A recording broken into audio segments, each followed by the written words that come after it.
waishe kuwazana musene kugama mose tina mate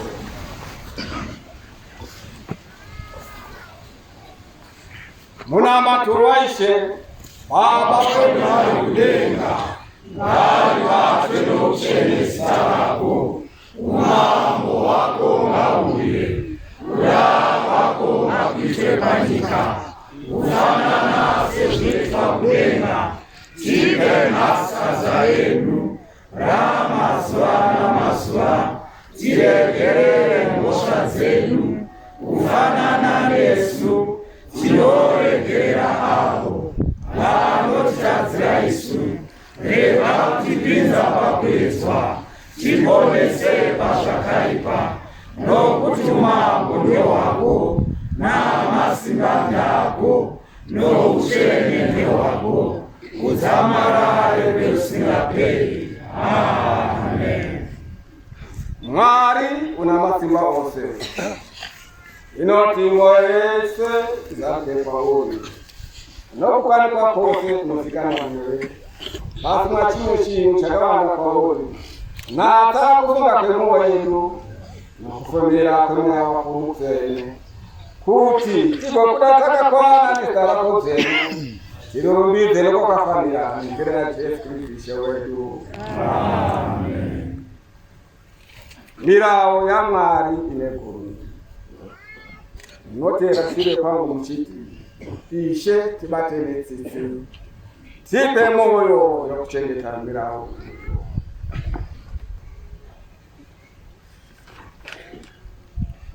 ini ndiri Jehova Mwari wako wakakubisa mnyekeji pita mimba ya Uganda urege kwana wa Mwari kuze kwangu ishati matene sisi tipe moyo kuchengeta wiurau urege kuzitira mfananizo wakabizwa nechinu chilufanana nechili kudenga pauzuru nechili panika pasi pano nechili mvula pasi penyika urege kufugama mbele kwazo urege kuzishandira nokuti ni Jehova Mwari wako ndiri Mwari anashanje noshandira mhosa dzamadzibaba kuvana pauzuru pave chitatu nepauzuru pave china chizukuru chavanondivenga ndiitire tsitsi kuzviwo zvavanondida navanochengeta mirayiro yangu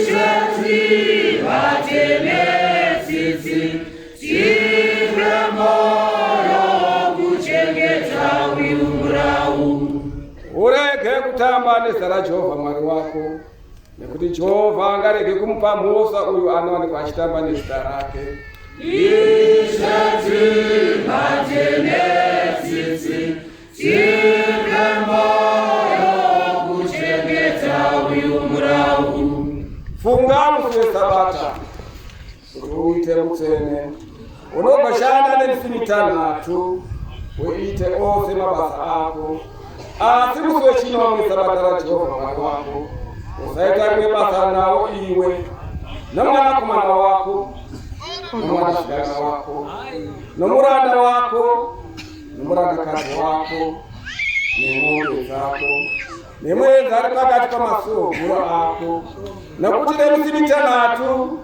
Jehova akasika denga nenyika negungwa nezviro zviripo akambozarara nemusi wechinomwe naizvozvo akanopavadza Jehova musi wechinomwe akauita mutsvene ishati matene tsitsi tipe moyo kuchengeta wiurau fudza baba namai kugoti misi yako iwande panyika yawakapiwa naJehovha Mwari wako ishati matene tsitsi tipe moyo kuchengeta wiurau urege kuraya ishati matene tsitsi tipe moyo kuchengeta wiurau urege kubombora ishati matene tsitsi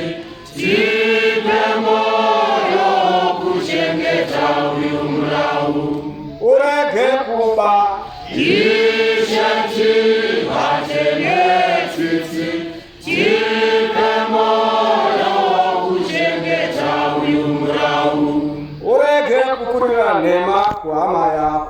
Ishati vatenetsitsi tipe moyo kuchengeta uyu murau. Urege kuitira usimu imba yama yako. Urege kuitira usimu mukazi w'yama yako. Nemuranda wake, nemurandakazi wake, n'endombe yake, n'umuhemu wake, n'ekimwe kintu ky'yama yako. Ishati vatenetsitsi tipe moyo kuchengeta uyu murau. Rutendo rw'aposita vanhu vose munotaura mushure make. Ndinotenda kuna Mwari, ndinotenda kuna Mwari, Baba una masimba ose, Baba una masimba ose, musiki wedenga nenyika, musiki wedenga nenyika, nokuna Yesu Kristu, nokuna Yesu Kristu, mwanakomana wake, mwanakomana wake, mumwe chete, ndiye ishe wedu, wakanongwa n'Umuyamutsene,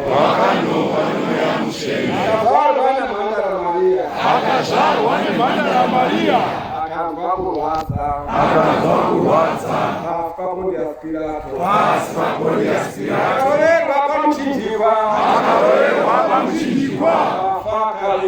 akafa akaligwa, muguwa, akaburukira kwa shakafu, akati neutsi wechitatu, akamuka kakare pakufa, akakwira akaenda kudenga, agere kurudyi rwa Mwari. Baba una masimba ose, achauya kakare, kuzocheka mhosva dzavapenyu, nedzavakafa. Ndinotenda kumweya mutsvene, kokorodzano tsvene, iriko kose kunyika, nokuwadzana kwavatsvene, kuregererwa kwezvakaipa, nokumuka kumwiri pakufa, noupenyu husingaperi. Amen. Garai pasi. Vazvarwa vanodikanwa kuna Ishe, munoda kuti muende kuwadzana mune ropa Jesu Kristu. Makafanira kwazvo kuchifunga chirero chaPaulo chinoti vanhu vose ngavazvitarise kutanga vasati vachidya ichi chipapata. Noyu mukombe vanopa uri, zvitongedzei moga vazvarwa, kuti murege kutongoitwa naShe. Mugodzoka nechokwadi chambo zvakaipa zvenyu zvamakaita kare. Muve nerutendo rwakafika kuna Kristu muponesi wedu. Gadzirai chigaro chenyu, mude vanhu vose, mufanire kugweva izvo zvakavanza zvitsvene. Kakare makafanira kutenda nemwoyo yakarurama kuna Mwari Baba noMwanakomana noMweya Mutsvene, kuti nenzira yokuti nyika yakasunungurwa nokufa nokurwadza kwomuponesi wedu Kristu, wakanga ari Mwari nomunhu, akazviita muduku akatifira pamuchinjikwa. Isu vatadzi vanoshamisa kanga tigere parimana pamumvuri wokufa, akagoti Kristu akatiita vana vaMwari, akatisimudza tine vadyi venhaka dzeupenyu husingaperi. Takamisirwa pane zvakawanda zvitsvene, zvitenderano zvorudo rwake, kugoti tirambe tichirufunga rudo rukuru rwaIshe wedu Jesu Kristu, muponesi wedu ari oga, akatifanira akatiwanisa maropafadzo asingaverengwi, kuparadza ropa rake rakakomba, kuti tifunge nokufa kwake, tive nokufara kukuru nokusingaperi. Vakatifanira zvino titimutende naBaba noMweya Mutsvene, Gatiyedze nokuyedza kunamata tose nechokwadi nokunama mose misi youpenyu hwedu. Imi munodzoka pane zvakaipa zvenyu nechokwadi nomwoyo. Munodana navanhu vose, munoda kugara pachigaro chisa, muchiteerera mirayiro yaMwari, mufambe panzira yake tsvene. Swederai norutendo, muchitora ichi chitendero nechitsenyo, kuti munyaradzwe, mutendere pakurarama kuna Mwari namasimba ose. Mufugame namabvi mushure mangu muchiti fugamai.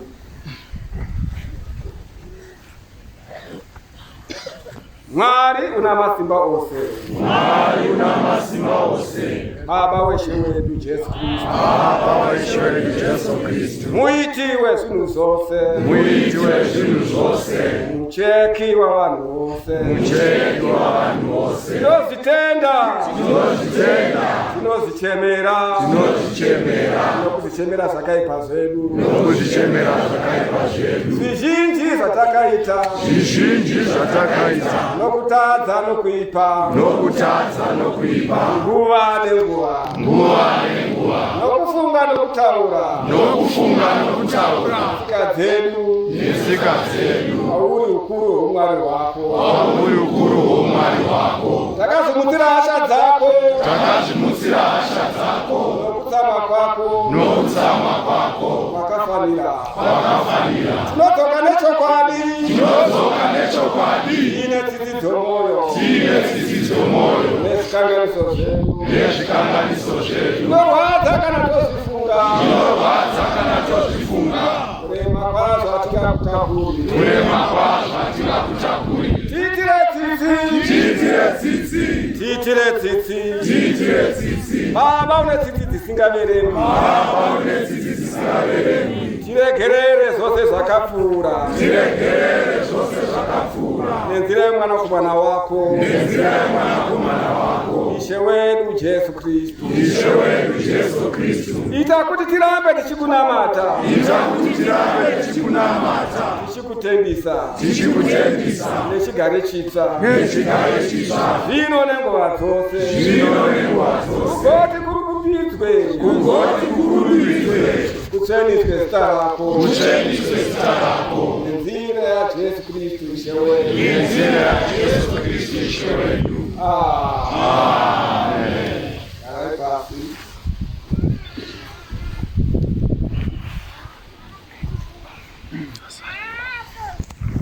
Mwari una masimba ose. Baba wedu uri kudenga. Wakati netsitsi dzako huru ukavapa chifunidzo chokuti vazvakaipa zvavo vose vasvika pauri. Norudzoko rwomwoyo norutendo rwechokwadi iva nechipatiri. Utiregerere zvakaipa zvedu, utiponese kwazviri. Tisimbise tisimbe kwazviri. Zvose zvakanaka kuzame nokuti tirigere muupenyu hwokunda kwedu.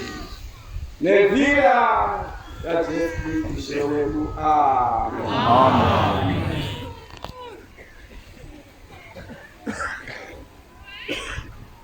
Hatina kuenda kwenye tafura yako iishie ule tsitsi. Ichifunga kurarama kwedu tinouya chimba kurovako kuona ruzhinji. Hatifaniri kulonga mufungwe patafura yako, asi iwe uriishe unogara une tsitsi nenguva dzose. Tivaishe unengoni kuti tidye nyama yomwanakomana wako Jesu Kristu. Rimwe neropa rake, nenzira kuti miri yedu yakaipa ishabhikwe nomuviri wake. Ichi nemweya yedu ishabhikwe neropa rake rakakomba.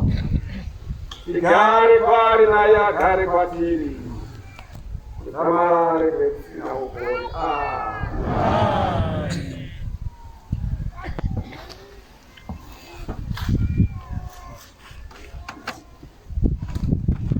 Mwari una masimba ose. Tinofugama. Fugamai mose.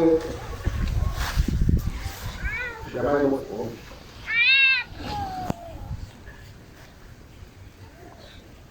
Mwari una masimba ose.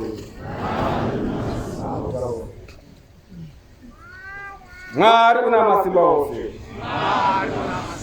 Baba uri kudenga. Wakati une tsitsi dzako uri. Ukatipa mwana wako mumwe chete Yesu Kristu. Kuti anene kufana kureva pamuchinjikwa. Kugoti tisunungurwe.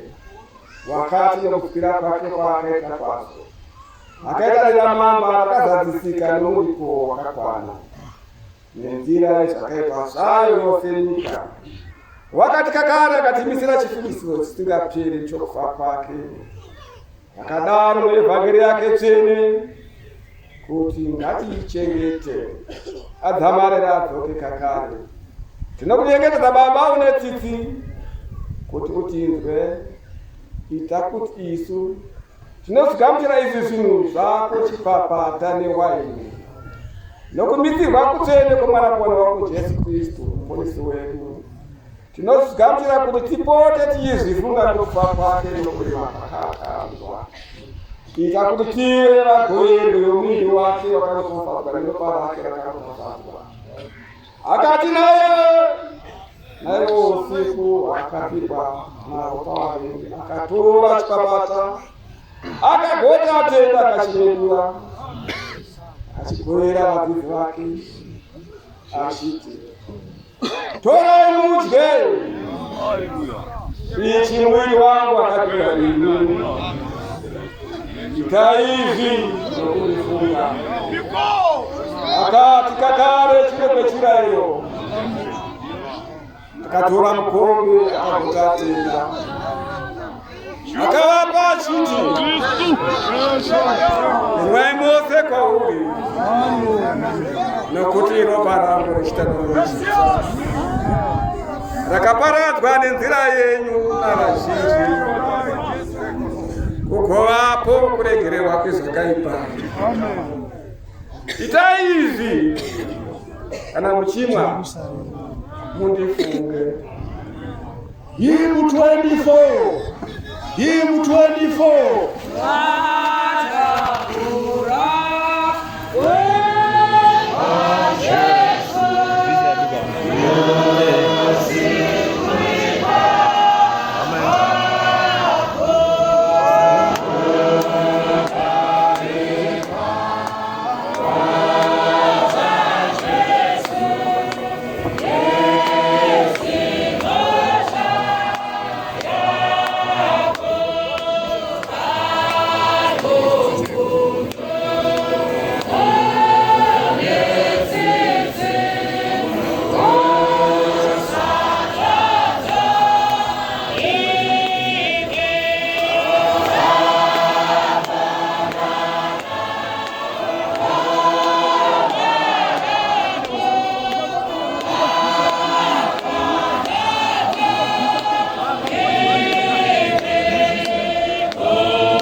Hymn 95.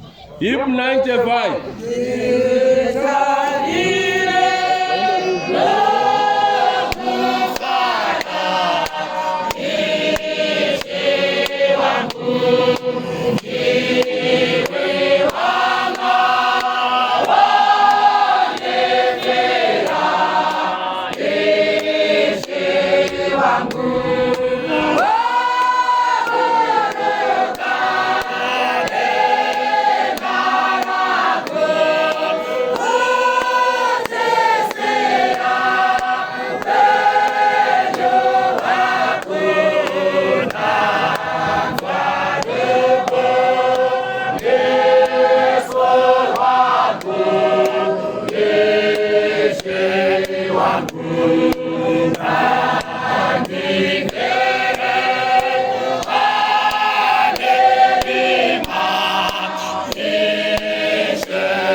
tena yana karamba nakadaro mukisimisame kuna mwana mukibatwa n'omweya